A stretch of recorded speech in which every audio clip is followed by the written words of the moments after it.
Voici les 5 principales informations d'actualité marocaine du mercredi 3 janvier 2024. Une secousse tellurique de magnitude 4,9 a été ressentie à Beni Mellal Khénifra au Maroc. L'épicentre était situé à la périphérie de Beni Mellal, à une profondeur de 10 km. Ces informations ont été rapportées par un service de suivi des tremblements de terre en ligne. La marque égyptienne Casillon a lancé une vingtaine de magasins discount au Maroc pour concurrencer BIM, qui compte déjà 670 magasins dans le pays. Casillon a été créé par d'anciens employés de BIM et est financé par des investisseurs qataris et anglais. L'objectif est d'ouvrir 200 magasins en 2 ans et 600 en 5 ans. Casillon a recruté du personnel de chez BIM et La Belle Vie. La société est une SARL avec un capital de 3 millions de dirhams. La nouvelle carte judiciaire du Maroc comprend 108 tribunaux de première instance, 33 cours d'appel, et la Cour de cassation dont le siège est à Rabat.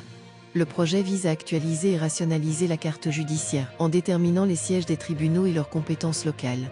La carte comprend également des tribunaux de commerce et administratifs, ainsi que 83 centres judiciaires affiliés aux tribunaux de première instance.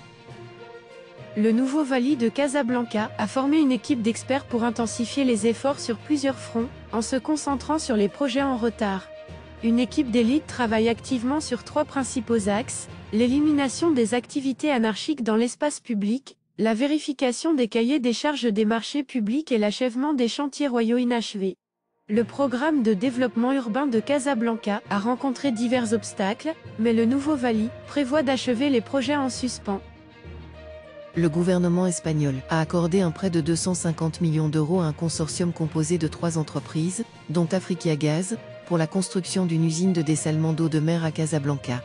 Ce projet a été critiqué par l'opposition marocaine pour un possible conflit d'intérêts. L'usine fournira de l'eau potable à plus de 6 millions d'habitants de la région de Casablanca-Cétat et sera la plus grande d'Afrique du Nord. Le gouvernement espagnol affirme que ce prêt fait partie de sa stratégie d'amélioration de la coopération avec l'Afrique et souligne les avantages environnementaux du projet.